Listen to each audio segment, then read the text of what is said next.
Eco-solvent area. Ito po yung 5 feet smart eco-solvent machine. Good running condition naman po.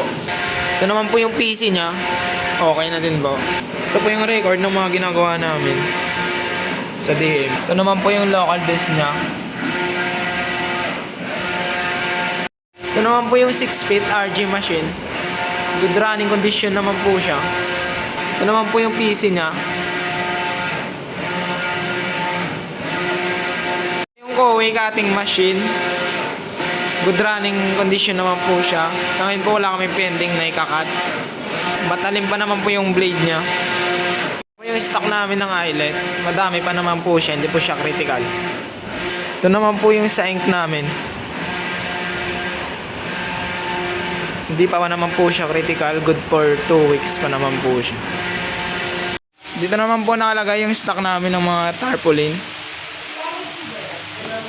Sa 4.5 po.